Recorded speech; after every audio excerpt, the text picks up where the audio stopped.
Nous allons commencer une série intitulée « Se simplifier la vie pour vivre l'essentiel ». Parce qu'on vit dans un monde où nous sommes facilement débordés, où nous avons multiples occupations et pourtant on peut avoir ce sentiment de frustration de ne jamais rien accomplir, de ne jamais rien terminer et ce sentiment aussi d'insatisfaction que notre vie ne vaut rien, que ce qu'on fait dans notre vie n'a pas de valeur, ne laissera pas de traces et les journées passent, les années passent et pourtant on a toujours ce sentiment d'insatisfaction, mais notre vie est occupée, notre vie déborde d'activités et peut-être que c'est que nous passons à côté de l'essentiel, nous passons à côté de ce qui est réellement prioritaire dans notre vie, ce pourquoi nous sommes réellement nés. Alors au cours de cette série, on va voir comment on devient occupé et quelles sont ces occupations qui viennent voler notre temps, voler notre joie et comment s'en séparer, comment s'en dépouiller parce que tout n'est pas utile dans notre vie et puis on est tellement habitué quelquefois à faire les choses de telle façon parce qu'on nous a appris à les faire comme ça ou à les faire parce qu'on croit que ça doit être fait comme ça. Mais aujourd'hui et dans les séries à venir, dans les sessions à venir, on va voir que souvent on s'encombre de beaucoup de choses dans notre vie, dans notre quotidien qui ne sont pas utiles et qui viennent, comme je l'ai dit, voler notre temps pour faire ce qui est réellement prioritaire. Et aujourd'hui, on va commencer tout de suite avec le premier point, c'est discerner ce qui est prioritaire dans notre vie. Alors discerner ce qui est prioritaire, c'est ce qui est numéro 1, c'est ce qui va diriger notre vie, ça veut dire ce qui va être l'autorité dans notre vie, ce qui ne changera pas, c'est cette chose-là qui est au-dessus de toutes les autres choses et qui va avoir une influence sur tout le reste de notre vie et c'est pour ça que c'est important de se discerner quelle est la chose prioritaire. Et on peut aller tout de suite dans Matthieu 22, 38 qui nous dit « Jésus lui répondit, « Tu aimeras le Seigneur ton Dieu de tout ton cœur, de toute ton âme et de toute ta pensée. » C'est le premier et le plus grand commandement. Donc, on a notre réponse déjà pour savoir quelle est notre priorité, qu'est-ce qui est réellement essentiel dans notre vie. C'est d'aimer le Seigneur de tout notre cœur, de toute notre force et de toute notre pensée. C'est notre relation avec Dieu qui est prioritaire et qui doit rester prioritaire dans notre vie. Alors, on se dit en tant que chrétien, oui, Dieu, c'est ma priorité, je vais à l'église, je fais ci, je fais ça, mais quand je parle de Dieu, de notre relation avec Dieu,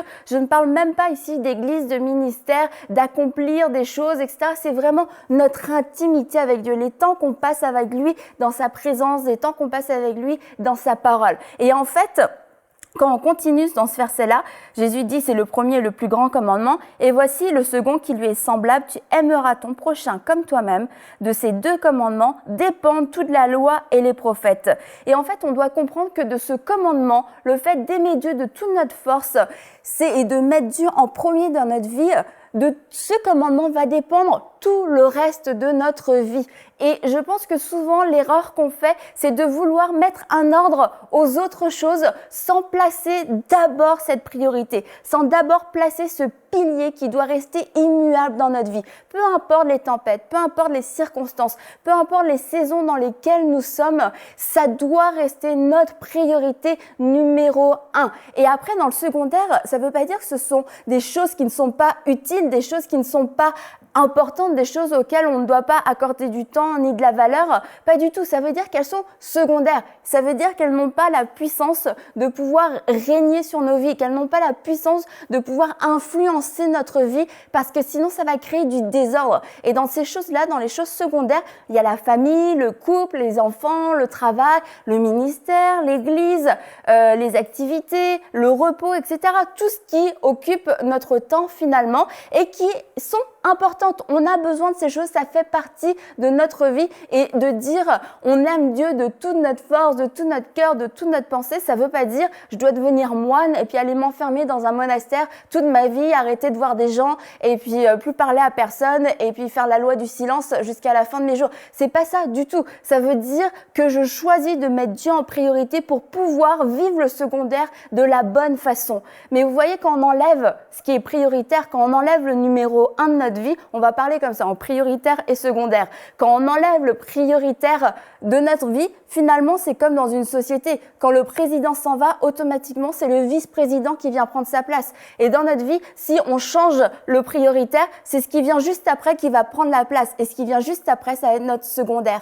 Et comme je l'ai dit, ce secondaire-là n'a pas la capacité, n'a pas la puissance. En fait, si, il a la puissance, mais une mauvaise puissance de gérer notre vie de la bonne façon pour que notre vie puisse porter du fruit. Et dans ce secondaire, je disais, le couple, la famille, travail, église, ministère, etc.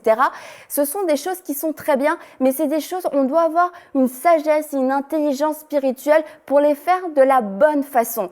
Et quand on laisse Dieu à sa place, quand on laisse Dieu sur son trône et sur son trône dans nos vies et que ce trône est le centre de notre vie et notre référence est là où nous allons constamment à la moindre question, au moindre doute, au moindre changement, qu'on dit Seigneur, qu'est-ce que tu veux que je fasse? Seigneur, il y a un changement dans ma vie, je ne sais pas comment faire, je ne sais pas comment gérer ces choses-là. Et plutôt que de s'emballer dans des émotions, plutôt que de commencer à paniquer ou prendre des décisions sur des coups de tête ou parce qu'un tel nous a dit ceci, cela, là, on va voir Dieu et Dieu va mettre toutes ces choses-là en place. Et puis, comme je disais tout à l'heure aussi, c'est que quelquefois, on fait cette erreur de croire qu'on doit absolument mettre un ordre dans ce secondaire. Mais c'est très simple. Dieu est en numéro 1 et tout le reste, c'est dans le bloc secondaire. Et ce bloc secondaire, c'est un bloc qui n'est pas fixe. C'est un bloc où les choses peuvent s'interchanger et c'est comme un grand puzzle, mais selon les saisons de notre vie, il y a des moments où on va plus investir dans notre travail, il y a des moments où on va plus investir dans notre famille. Et comment est-ce que je vais pouvoir le savoir si je ne suis pas dirigée par le Saint-Esprit? Comment est-ce que je vais avoir cette sagesse de pouvoir savoir quand ma fille a besoin plus de moi, parce que peut-être qu'il n'y aura aucun signe de l'extérieur qui va me le dire, ou peut-être que par contre mon travail va me dire Annabelle, on a besoin de toi, et moi humainement je vais répondre à cet appel-là, mais le Saint-Esprit qui est en moi va me dire non, en ce moment Annabelle, ta priorité c'est ta famille, tu dois passer du temps dans ta famille, c'est vraiment ça, et que si je sais que c'est le Saint-Esprit qui me le dit, je vais avoir cette foi que c'est bon. Ça va être bon pour moi, ça va être bon pour ma fille et que ça ne sera pas mauvais non plus pour mon travail parce que la bénédiction n'est suivie d'aucun chagrin. Mais pourtant, si je ne prends pas en considération cette voie de la sagesse qui est la voie du Saint-Esprit en moi, je vais prendre plein de décisions de manière purement humaine et je risque de me tromper. Je risque parce que je vais évaluer des risques ou je vais évaluer des opportunités avec ma propre intelligence. Et on peut lire dans Proverbes 28-26, celui qui a confiance en son propre cœur est stupide, mais celui qui marche dans la sagesse sera délivré, échappera au danger. Celui qui a confiance en son propre cœur est stupide. Ça ne veut pas dire qu'on est des abrutis, mais ça veut dire que notre propre sagesse, nos propres pensées ne sont pas suffisantes pour voir plus loin. Je n'arrive pas quelquefois à comprendre les circonstances pleinement de ma vie. Je n'arrive pas à comprendre non plus le futur, l'avenir qui m'attend. Je n'arrive pas à avoir cette vision claire tout le temps. Pourquoi? Parce que ma sagesse est limitée, mon intelligence est limitée, mais l'Esprit de Dieu qui est en moi connaît toutes choses, connaît les choses qui sont à venir. Et il peut m'annoncer ces choses à venir et me donner la sagesse pour pouvoir les gérer de la bonne façon. Et donc je disais, c'est comme le secondaire, c'est comme un grand puzzle géant où les pièces peuvent s'interchanger et pas par notre propre sagesse, pas par notre propre intelligence, pas par nos propres avis, nos bonnes opinions, mais vraiment par la direction du Saint-Esprit. Accepter d'être renouvelé dans son intelligence, accepter de faire confiance à Dieu et de recevoir ses directives pour pouvoir justement gérer toutes ces choses et faire que chaque chose va trouver son ordre, un ordre parfait, un ordre qui ne ressemble pas à l'ordre de mon voisin, à l'ordre de ma voisine, à l'ordre de mon frère, de ma sœur, etc. Parce que chaque personne est différente, chaque personne a des besoins différents, un appel différent, et de penser que parce que cette personne-là, elle passe 3 heures avec ses enfants chaque soir, c'est la solution pour moi, pour créer des bonnes relations avec mes enfants, c'est peut-être pas ça pour toi, et tu es juste en train d'imiter, en train d'essayer de reproduire quelque chose, mais va demander à Dieu, qu'est-ce qui est bon? Comment est-ce que je peux bien éduquer mes enfants? Comment est-ce que je peux réussir à concilier le travail et la vie familiale? Comment est-ce que je peux réussir à concilier le ministère et ma vie familiale? Comment est-ce que je peux réussir à concilier tous les domaines de ma vie sans être en déséquilibre, sans être constamment en train de courir après le temps et sans avoir ce sentiment de frustration que je ne fais rien de bien. Je fais un peu tout, mais je ne fais rien de bien. Et on a besoin de la sagesse du Saint-Esprit qui va venir nous éclairer, qui va venir nous montrer la saison dans laquelle nous sommes et qui va venir aussi nous révéler la saison à venir. Et quelquefois, de savoir la saison à venir, c'est un temps d'encouragement, un temps de consolation, de savoir ce que je ne peux pas faire aujourd'hui, demain je vais pouvoir le faire, que ce que je peux faire aujourd'hui, demain ce sera encore autre chose.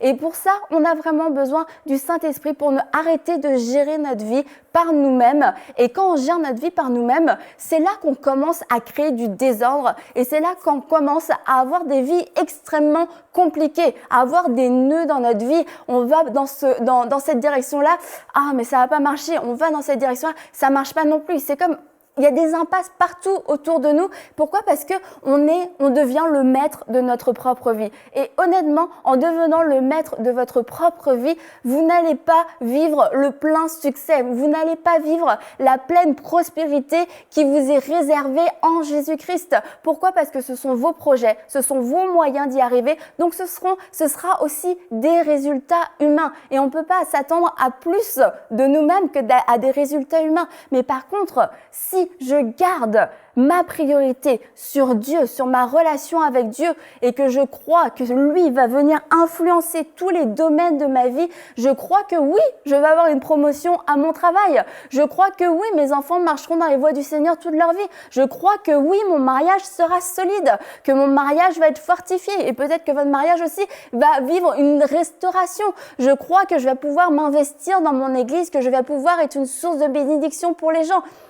Je crois que je vais aussi avoir du temps de repos, du temps de qualité où je vais pouvoir me détendre. Je crois que Dieu est capable d'organiser un agenda qui est parfait pour moi, parfait pour ma vie, parfait pour mes besoins et qui répond parfaitement à mon appel à moi. Mais il faut que je lui laisse la place de me parler, que je lui laisse l'occasion, en tout cas, que je le laisse à sa place. Et comme je l'ai dit, sa place est sur le trône. Donc, de ne pas essayer de le détrôner en essayant de prendre cette place qui ne me revient pas et de reconnaître que si ce n'est pas lui qui gère ma vie, c'est que c'est moi qui gère ma vie. Et si c'est moi qui gère ma vie, je risque de mal le faire. En tout cas, c'est certain que je ne le ferai pas aussi bien que lui parce que comme je vous l'ai dit tout à l'heure, on n'arrive pas à avoir les tenants et les aboutissants de toute notre vie. On voit les choses avec nos yeux, on perçoit les choses avec nos sens et nos yeux, nos sens nous trahissent quelquefois, nous font croire des choses qui ne sont pas vraies, qui ne sont pas la vérité, qui sont en dessous de ce que Dieu a prévu pour nous et nous aurions tort de nous en priver. Et c'est ça, quand on se confie dans cette intelligence-là, on est tellement limité par nos pensées, comme j'ai dit, par cette petite pensée, parce qu'on tombe aussi dans des pensées d'incrédulité, dans des pensées d'inquiétude. Je commence à voir ce que je n'ai pas, je commence à voir ce que je ne pourrais pas avoir, à voir ce que je n'arriverai pas à faire, parce que, comme je l'ai dit, ces sens-là viennent nous trahir, viennent nous dire c'est impossible, je n'y arriverai pas. Et quand, c'est normal, quand on est nous-mêmes avec notre propre force, comme on l'a lu dans Proverbes, je me confie en mon propre cœur, donc je m'attends à des choses, je m'attends à moi-même. Et moi-même, je sais que je suis très, très, très limitée. Donc, je sais que j'y arriverai pas par mes propres forces. Et je vois, et vous voyez vos journées, vos années qui sont passées et qui ont été un échec. Et vous voyez ces journées et ces années à venir et qui ont l'air d'être encore une continuité de votre échec parce que vous dites comment est-ce que je vais réussir? Comment est-ce que je vais pouvoir passer à un nouveau cap en remettant Dieu à sa place? Et sa place, c'est en haut, la priorité. Donc, n'essayons plus de hiérarchiser le secondaire en disant il faut que mon couple ce soit après mes enfants, après le travail, après l'église, après qu'est-ce qu'on a encore?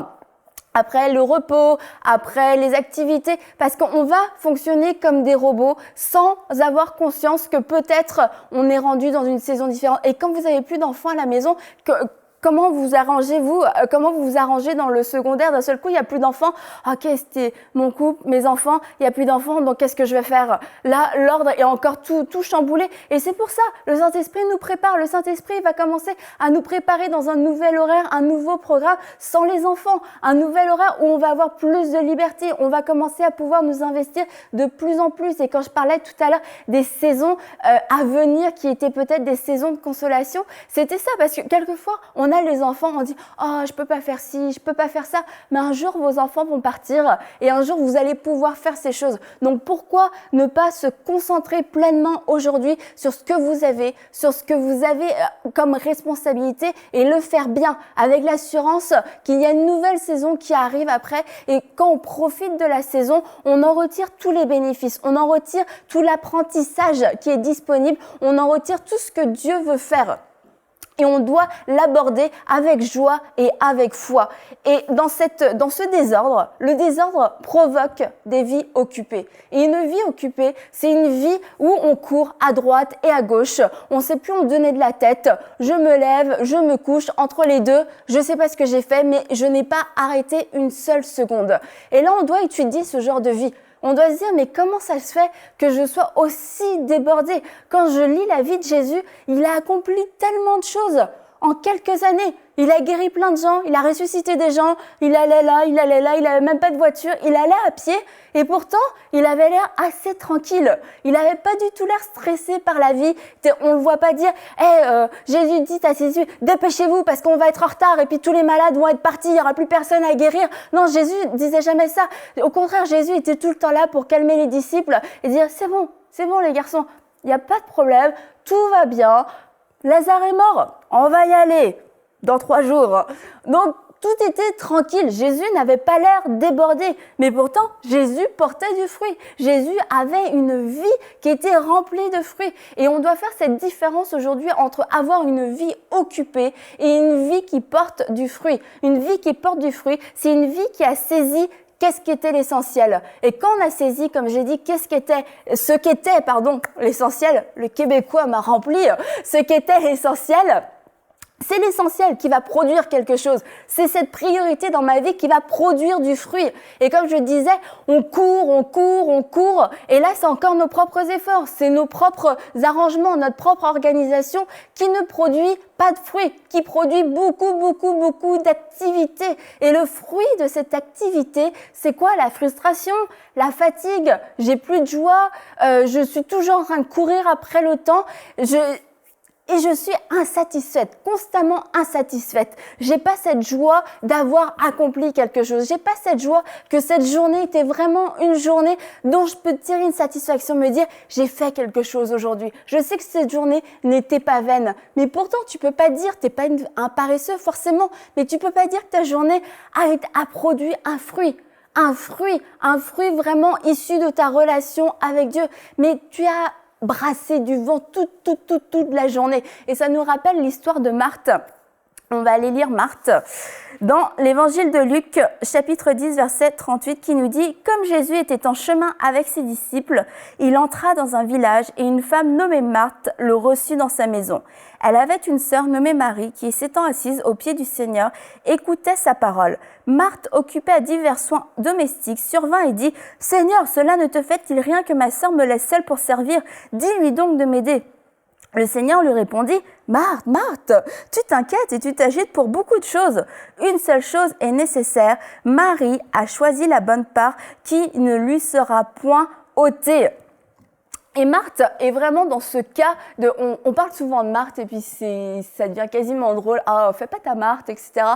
Parce que quand on voit une femme en train de s'affairer, mais on peut vraiment ressembler à Marthe spirituellement, être une Marthe spirituelle constamment occupée et manquant l'essentiel, manquant Jésus lui-même qui est là dans ta maison, occupé à servir, occupé à faire des choses qui ne sont pas nécessaires. Parce que quand on voit Marthe occupée, c'est pas occupée juste je fais un petit pain parce que Jésus me l'a demandé, c'est occupé, c'est affolé, c'est distraite, c'est quasiment en panique. Vous entendez les casseroles qui bougent de partout, les joues rouges, et puis là elle va voir Jésus, imaginez, elle va voir Jésus. Dis-lui donc de m'aider. Là, Marthe, sa solution, c'était que Marie devait venir l'aider. Marthe n'a pas pensé à la solution qu'elle faisait mal. Et aujourd'hui, je vais vous inviter à laisser Jésus vous dire, Marthe, ou votre nom, dites votre nom.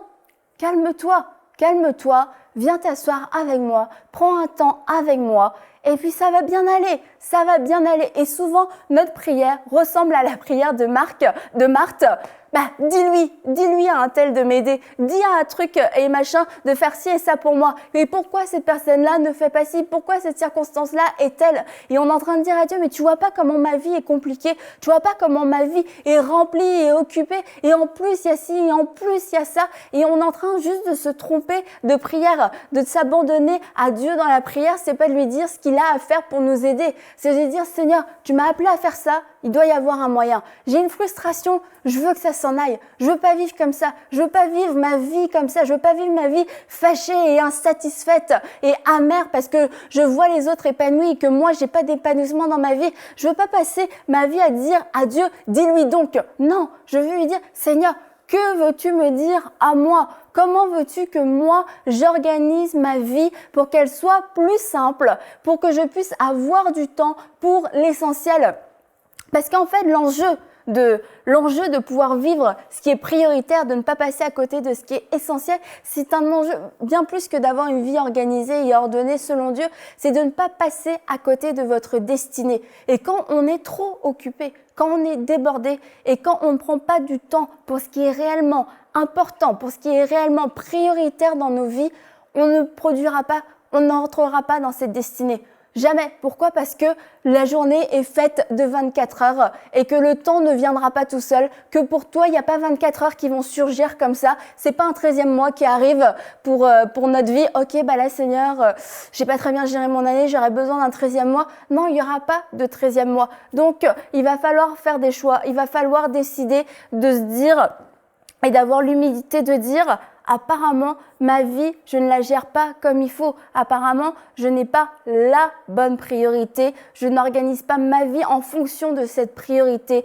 Je ne dégage pas de temps pour ma priorité qui est Dieu. Je ne prie pas, je ne lis pas ma Bible. Pourquoi? Parce que je n'ai pas le temps, parce que je dois faire telle chose, je dois faire telle chose, je dois faire telle chose. Et on se sent constamment submergé, envahi. Et comme je disais, on est dans une impasse. On tourne la tête d'un côté, la tête de l'autre côté. C'est une impasse. On n'en peut plus. On est fatigué, on est épuisé. Et il n'y a même pas de solution. Il y a rien à l'horizon qui nous dit demain, ça va aller mieux. Et en effet, si tu continues de vivre cette vie comme ça n'ira pas mieux.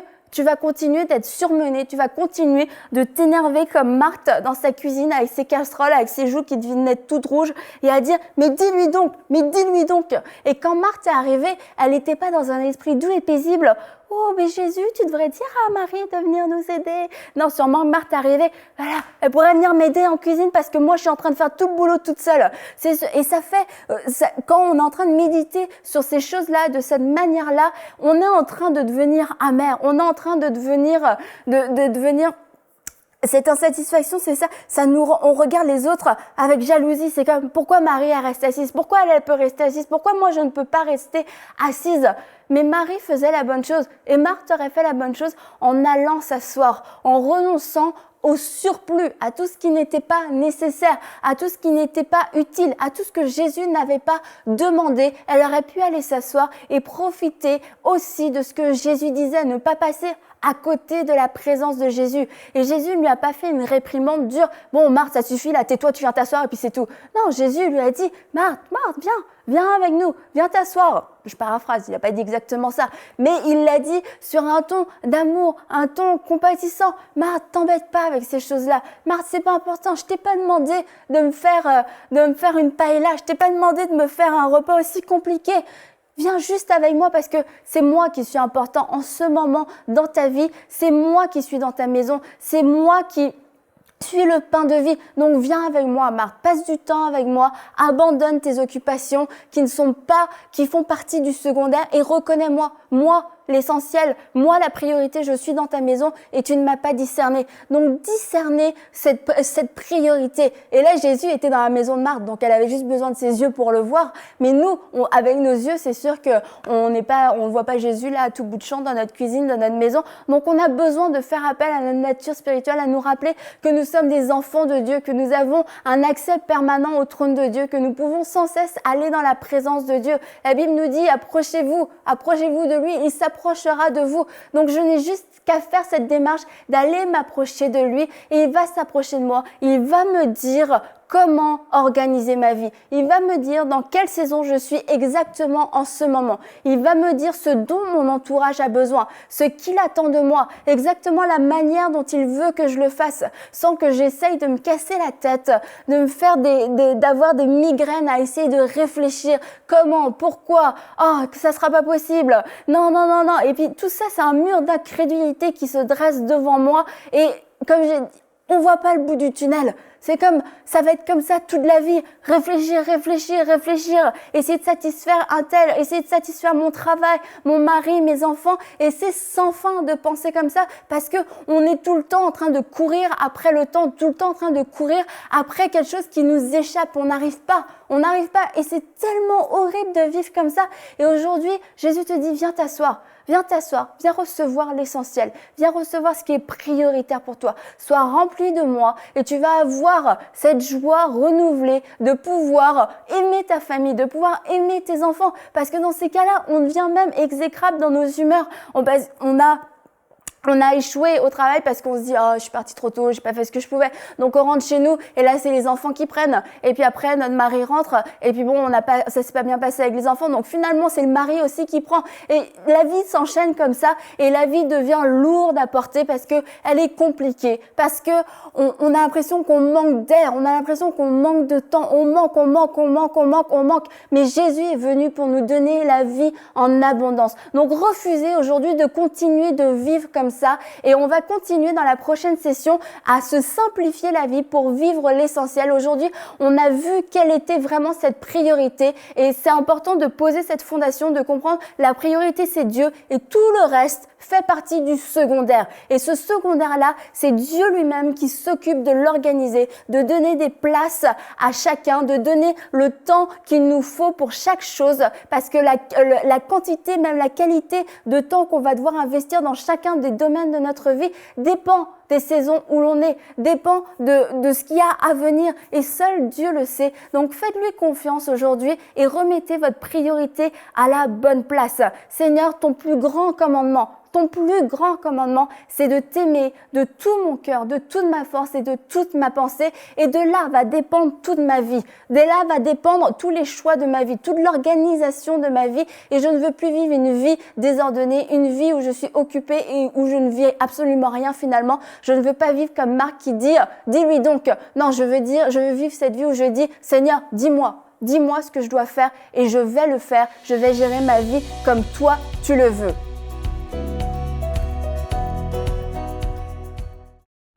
Cette émission est rendue possible grâce au précieux soutien des partenaires d'Enseigne-moi Canal International.